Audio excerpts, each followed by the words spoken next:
Яңалыклар вакыты үз эшен башлап җибәрде. Студияда Лина Хасаншина, исәнмесез? Так относиться, по-моему, нельзя. Яшьләр үзәгендә кәрәзле элемтә антеннасы турында фикер алыштылар. Язуы авыр түгел. Грантларда катнашыр өчен нинди әзерлек кирәк? Получаются заторы, во дворах пробки. Герцен урамында йорт яны территориясын төзекләндерү проблемалары буенча халык белән фикер алышу узды. Бу һәм башка яңалыклар турында бүгенге чыгарылыштан белерсез. Безнең тормыш хәзер кәрәзле элемтәгә бәйле. Шуңа гамәлдәгеләре үсешен дәвам итә һәм яңа мобиль элемтә операторлары барлыкка килә. Уңайлы урыннар өчен көрәштә еш кына кәрәзле элемтә антеннасы көтмәгән урында килеп чыга. Бу проблема Әлмәттә дә бар. Шикаятьләр буенча фикер алышу һәм шәһәр халкының сорауларына җавап бирү өчен 6 октябрь көнне Яшьләр үзәгендә очрашу булып узды. Тулырак алдагы материалда. Галиев урамындагы урнашкан 27 һәм 29 йорт, Тельман урамындагы 23 йорт һәм Иске Әлмәт районының шәхси секторында яшәүчеләр белән очрашуда башкарма комитет җитәкчесенең сонлы үсеш буенча урынбасары Камалов Рифнур Фәрит улы да катнашты. Шулай ук очрашуга җир мәсьәләләре һәм муниципаль контроль буенча комитет рәисе урынбасары Татьяна Кузьмина, Әлмәт районының экология һәм төзекләндерү департаменты директоры Илдар Набиуллин, Таттелеком һәм МТС вәкилләре дә килгән иде. Вакыт бер урында гына тормый, без алга барабыз. Цифрлаштыру, интернет дөньясы һәркемгә якын килде. Кешеләрнең барысы да диярлек актив файдалана. Шуңа бәйле рәвештә база станцияләре модернизация саны елдан-ел арта.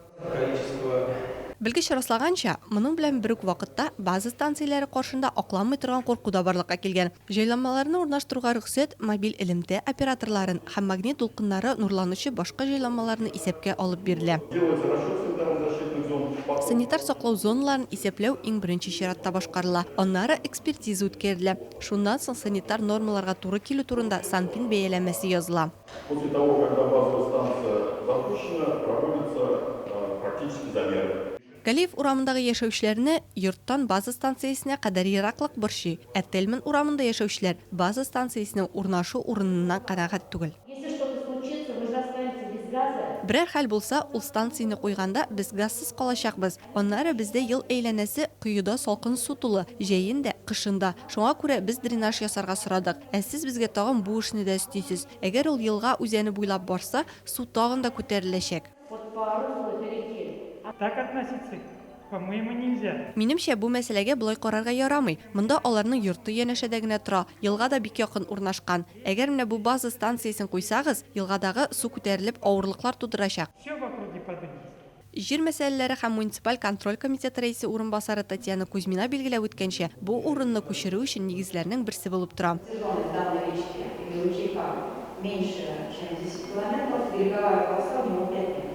Әлмәт районының экология һәм төзекләндерү департаменты директоры Илдар Набиуллин гражданнарга мөрәҗәгать итеп база станциясен урнаштыру өчен яңа урын өстендә бергәләп уйларга тәкъдим итте.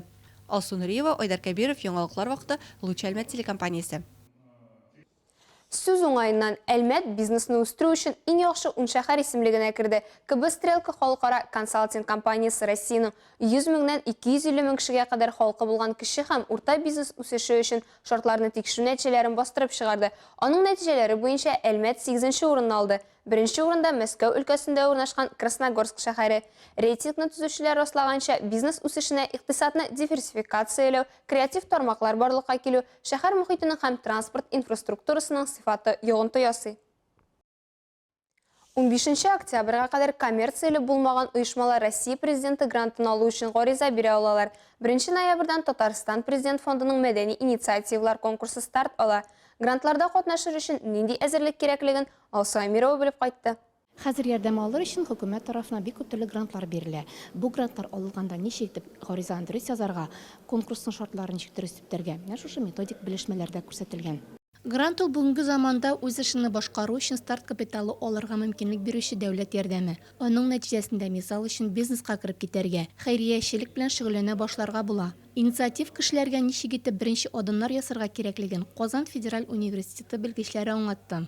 Мы подготовили так называемые образовательные интенсивы, в рамках которых помогаем, стараемся помочь некоммерческим организациям. Біз білім беру интенсиві әзірледік. Оның қысаларында коммерциялы булмаган оешмаларга мәгълүмати ачык булырга тырышабыз. Информацион ачыклык ул президент грантларын алганда бик кирәк критерий. Бу презентациялар ясый белү, масса күләм мәгълүмат чаралары белән аралашу, социаль челтәрләр алып бару. То есть, чтобы получить федеральный грант, а иногда суммы очень большие, нужно быть информационно открытым.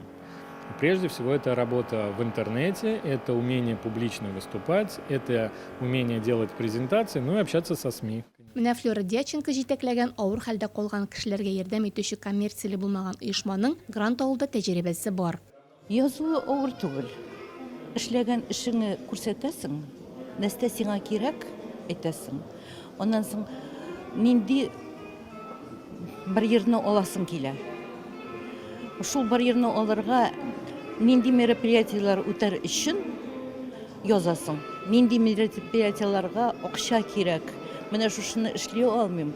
Менә шушыны акча бирсәгез, менә шушыны эшләр идек, менә шулай эшләр идек дип подробно язып бирсәң, һәр чакта да бирәләр грантны. Коммерцияле булмаган оешмалар гадәттә хәйриячелек, экология мәсьәләләре белән шөгыльләнәләр. Әмма бүген актуаль булган социаль челтәрдә эшләү аксый. Бик күп оешмаларның сайтлары юк дип белгечләр. Әлеге юнәлештә сорауларыгыз булган очракта экраннарыгызда күргән сылтама буенча язып, яки 8903 342 0239 телефоны буенча мөрәҗәгать итеп белешә аласыз. Алсу Әмирова, Рафаэль Сафин, яңалыклар вакыты Луч Әлмәт телекомпаниясе. Шәһәр мөхитенең уңайлылыгын күтәрү төбәк һәм муниципаль хакимият эшендә өстенлекләрнең берсе. Һәр кеше өчен бу уңайлылык үз ишек алдындагы тәртиптән башлана. Нәкъ менә шуңа күрә йортларда яшәүчеләр белән элемтәгә зур игътибар бирелә. 6 октябрьдә Герцен урамында урнашкан 94 һәм 96 йортлар янындагы йорт яны территориясын төзекләндерү проблемалары буенча халык белән фикер алышу узды. Әлеге очрашуда безнең төшерү төркемендә булып кайтты. Халык төп проблема турында фикер алышырга килде. Бу йорт яны территориясы. Монда машиналарга керү уңайсыз һәм кешеләргә хәрәкәт итү кыенлыклар китерә. Йорт яны территорияләренең күпчелек проблемалары охшаш, ләкин һәр очракта индивидуаль хәл итү зарур. Герцен урамы 94 һәм 96 йортларда яшәүчеләрнең өй яны территориясын төзекләндерү мәсьәләсе буенча берничә дәгъвасы бар. Я хотела бы озвучить самое главное. Минем иң мөһим проблеманы әйтәсем килә. Безнең территориядә бер юлы 2 матбугат берлеге лавкасы бар. Мөгаен безнең бөтен шәһәргә хәтта шуның кадәрле дә юктыр. Бер юлы 10 метр мәйданда 2 җиләк-җимеш һәм яшелчә лавкасы бар. Фруктовые, овощные. Шулай ук монда даруханәләрдә, азык-төлек кибетләрдә берничә. Катлаулы эпидемиология вәзгыяте контекстында бу закончалыклы күренә. Дару яки азык-төлек алганда сату нукталарының юл өстендә булуы һәм сайлау мөмкинлеге тудырылу һәрвакыт өстенлекле. Шуңа күрә монда һәрвакыт машиналар һәм сатып алучылар күп. Движение автомобилей в обе стороны. Автомобильләргә, җәяүлеләргә, велосипедчыларга хәрәкәт итү бик кыен. Бер-берсен аера торган киртәләр дә юк. Кем кайда тели, шунда бара. Бөкеләр килеп чыга. Монда тыгыз хәрәкәт һәм биредә юлны япсалар, барысы да безнең ишек алды аша йөри. Пробки. Әлеге йортларның активистлары төрле инстанцияләргә 15-тән артык хат җибәрә. Проблеманы хәл итә башлыйлар. Әлмәт шәһәренең баш архитекторы Антон Севастьянов булачак проект белән таныштырырга һәм анда яшәүчеләрнең фикерен тыңларга килә. Бу җәяүлеләр зонасы, тротуар. Фәхретдиннән башланган тротуар алга таба да дәвам итәчәк. Тик күпмедер вакыт элек ул кызганычка каршы менә шундый йөрү һәм автомобильләр кую урынына әверелә. Һәм кызганычка каршы бу уңайлы шәһәр мөхитен формалаштырмый. Тәкъдим ителгән проект буенча машиналар йөрү өлеше янында велосипед юлы, аннан яшел зона, җәяүлеләр зонасы һәм җәмәгать өлеше булачак. Ишек алдына керү һәм автобус тукталышы үзгәрешсез кала. Нинди дә булса коммерцияле функциялар өчен парковка урыннары каралган. Машиналар йөрү өлеше буенда зур түгел парковка кисәләре бар. Хәзер алар параллель парковка белән билгеләнгән. Әмма без аларны чыршы рәте белән тукталырга мөмкин булырлык итеп киңрәк эшләрбез. Это такой очень, прям насущный вопрос. Кайбер кешеләр парковка урыннары кимү сәбәпле машиналар йорт ишек алдында калдырылачак дип ризасызлык белдерделәр. Антон Севастьянов бу соңгы проект түгел, анда яшәүчеләрнең комментарийлары тыңланачак һәм алга таба да мондый очрашулар оештырачак дип билгеләп үтте. Алсу Нуриева, Айдар Кәбиров, яңалыклар вакыты, Луч Әлмәт телекомпаниясе. Әлмәттә юкка чыккан һәм сакланып калган объектлар буенча экскурсия узачак. Катнашучылар трубадур эзләүгә юл тота алачак. Әкиятләр буенча гид Лилия Симонова шәһәр орнаментлары урам сәнгате лабораториясының яшерен эшләрен күрсәтәчәк. Лаборатория кысаларында Әлмәт халкы фрукты арт командасы җитәкчелегендә шәһәрнең яшерен почмакларында стрит-арт объектларын булдырганнар. Кызганычка каршы эшләр азая бара, шуларның 4се шәһәрдән инде киткән. Стрит-артның яшәү вакыты алдан фаразланмый. Шимбә көнне калган объектлар белән танышу мөмкинлегеннән файдалана аласыз. Моның өчен алдан теркәлеп 9 октябрь көнне 11 сәгатьтә Бигәш урамы 123 йорт 5 Шәйнек Мурал янәшәсенә килә аласыз. 2021 елның 6 октябрендә илдә барлык дәрәҗәдәге башкарма хакимият органнары белән берлектә гражданнар оборонасы буенча бөтен Россия өйрәнүләре узды. Шул уңайдан Азнакай нефть идарәсенең нефтьне комплекслы әзерләү һәм кудыру цехында өйрәнүләр оешкан төстә барды. Чарада район башкарма комитеты җитәкчесенең инфраструктура буенча урынбасары Рәмис Ханнанов, 87-нче янгын бүлеге гарнизоны начальнигы Рөстәм Хайруллин, Азнакай нефть һәм газ чыгару идарәсе начальнигы Алмаз Фәритов та катнашты. Тулырак Илмира Шәрифуллина сөйли.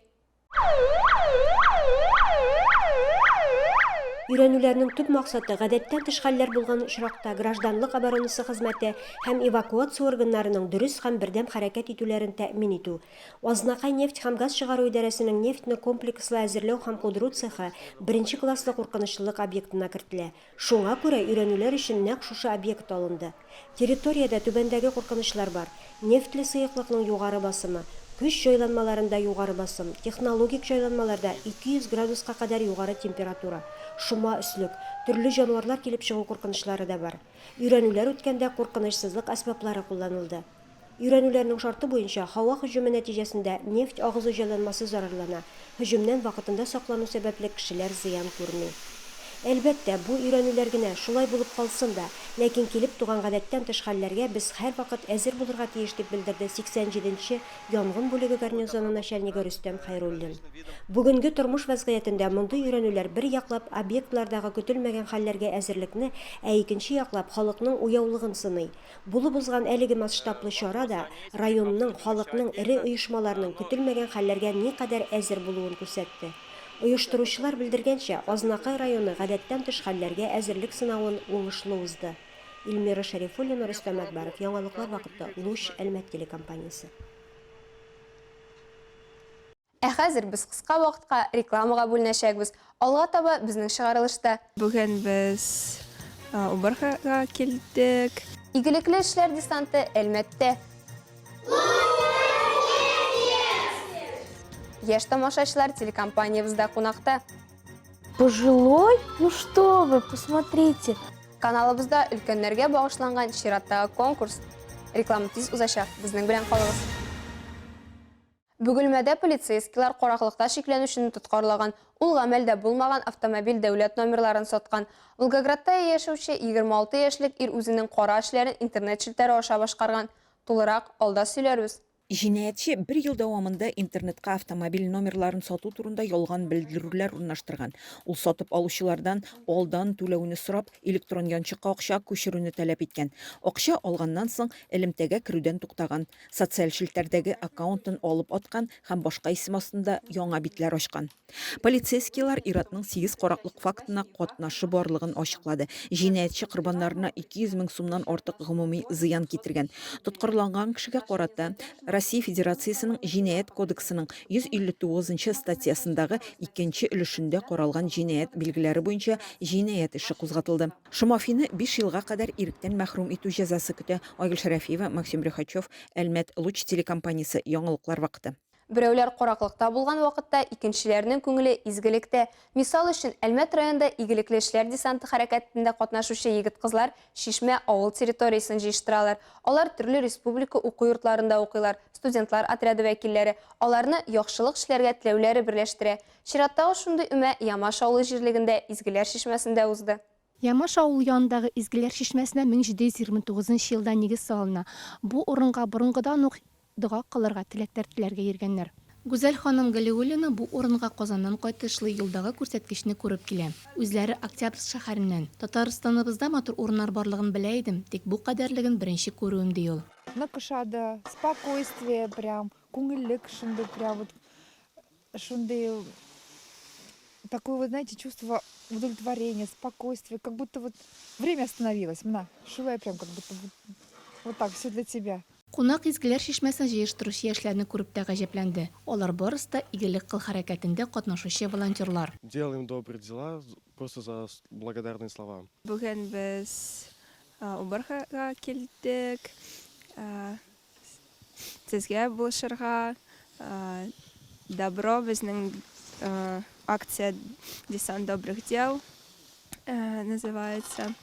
Безгә бу шушы эшне в радость ясарга. Әлеге акция ел әйләнәсендә үткәрелә. Ул кышкы чорда РСО кор десанты дип, җәйге сезонда игелекле эшләр десанты дип атала. Яшьләр төрле авылларда чишмә, тирә янына җыештырып йөриләр. Әлмәттә алар бер атна алып булган. Алсу Амирова, Рафаэль Сафин, яңалыклар вакыты Луч Әлмәт телекомпаниясе. Игелекле эштә һәркем катнаша ала. Мисал өчен, калабызда якын арада урманны саклык эко-акциясе оештырыла. Ул 9 октябрьдә узачак. Чарада теләгән һәркем катнаша ала. Аның өчен 8 октябрьдә 15 сәгатькә кадәр үз экраннарыгызда күргән электрон адреска гариза җибәрергә кирәк. Агачлар утырту Әлмәт урманчылыгы территориясендә узачак. Акциядә катнашучыларны озату Башкарма комитет бинасыннан Ленин урамы 39 йорттан 9 сәгатьтә оештырылачак. 5 октябрьдән телеканалыбыз «Возраст осени прекрасный» исемле әдәби-музыкаль конкурс уздыра. Катнашу өчен 15 яшькәчә балаларга үз Instagram битләренә видео котлау урнаштырырга кирәк. Ярату, рәхмәт хисләрен, әби-бабаларыгызга булган хөрмәтне күрсәтеп, видео яздырыгыз. Конкурс ТК-Луч хэштегын куегыз һәм безнең аккаунтны билгеләгез. Өлкәннәргә игътибар һәм ихтирам бүләк итик. Гомер күзләре алтын булсын. Күптән түгел тапшыруыбыз герое булган Рима Гыймаддинова укучылары белән телекомпаниябызга кунакка килде. Малайлар һәм кызлар Әлмәтнең беренче телекомпаниясе булган Луч хезмәткәрләре белән якыннан танышты. Үзләрен алып баручы итеп тә сынап карады. Меня зовут Лина, я ведущая татарских новостей «Яңалыклар вакыты». Сегодня экскурсию по нашей телекомпании проведу я. Беренче мәктәпнең 3-нче сыйныфында укучы малайлар һәм кызлар телекомпанияга килергә үзләре теләк белдерде. Сыйныф укытучыларын төшерергә баргач та бу хакта алдан сөйләшеп, көнен билгеләп куялар. Шулай итеп, 30 еллык тарихы булган Әлмәтнең беренче телекомпаниясының тарихын гына түгел, бүгенгесен дә тотып карау мөмкинлеге туа. У нас открылась редакция татарских новостей. Теперь у нас новости выходят и на русском, и на татарском языке. Яңалыклар вакыты эфирга 22 марттан бирле чыга. Теләсә кайсы видео тапшыру сыман ук ул телекомпания эчендә бөртекләп җыела. Автор хочет поставить сюжет, и таким образом потом создается текст. Текстны әзерләгәннән соң тавыш яздырыла, аның өстенә видеокадрлар җыела. Биредә техник мөмкинлекләр монтаж операторы кулында. Но чтобы еще визуально было видно, вот ставим 8 октября. Алга таба укучылар һава торышы тапшыру әзерләү серләренә төшенергә тырышты. Балаларга барысы да кызык. Кайдан мәгълүмат алына, ничек языла, кем төшерә, кем ясый, җавап биреп кенә өлгер. Ахырда үзләрен дә алып баручы итеп сынап карадылар. Температура воздуха в дневные часы в Угульме. Лениногорский ознакомлен составляет... Әлбәттә, балаларны яңалыклар тапшыру языла торган зур студия белән дә таныштырдык. Күзләреннән күренеп тора, балаларга экскурсия ошады. Алар безне кушымта аркылы телевизор ашада карап барырга, конкурсларыбызда катнашырга теләк белдерде. Ел сайын укытучылар көнне бөтен Россия конкурсына йомгак ясала һәм җиңүчеләр исемнәре атала. Әлмәт шәһәренең Нур мәктәбенә дә бик яхшы хәбәр килә. Ул татар телендә белем бирүче урта гомуми белем бирү мәктәбе, Россия Федерациясенең иң яхшы белем бирү учреждениеләре 2021 бөтен Россия конкурсы лауреаты булды. Конкурс кысаларында тикшерү үткәрелде. Аның нәтиҗәләре буенча белгечләр белем бирү хезмәтләренең сыйфатын, персоналның профессионализмын һәм репутациясын билгеләделәр. Мәктәп коллективын, укучыларны, ата-аналарны шундый югары бүләккә шәхси өлеш керткәннәре өчен котлыйбыз. Алга таба да уңышлар телибез. Республикабызда татар сүзе бәйгесе бара. Ул 2нче тапкыр уздырыла. Асылы шигырь, мәсәл, проза укудан тора. Катнашучыларның яше шикләнмәгән бәйгедә профессионаллар үз шигырен сөйләүчеләр, шигъри гаиләләр катнаша ала. Гаризалар 1 декабрьгә кадәр кабул ителә. Катнашу өчен филармониянең электрон адресына яки 8-919-690-0422 номерына видео язма җибәрергә һәм катнашучылар өчен гариза формасын тутырырга кирәк. Яш ягыннан шикләүләр юк. Бәйге шигырь, мәсәл, проза, шигъри гаилә, автор башкаручы, профессионал номинацияларында уза. Нәтиҗәләр 2022 елның 21 февралендә халыкара туган тел көнендә ясала. Премиаль фонд 1 600 000 сум. Бу сезгә җиткерәсе соңгы мәгълүматыбыз иде. Мин Лина Хәсәншина һәм монтажер Алия Бәйрәмалова сезнең белән сау булашабыз. Исән-имин булыгыз.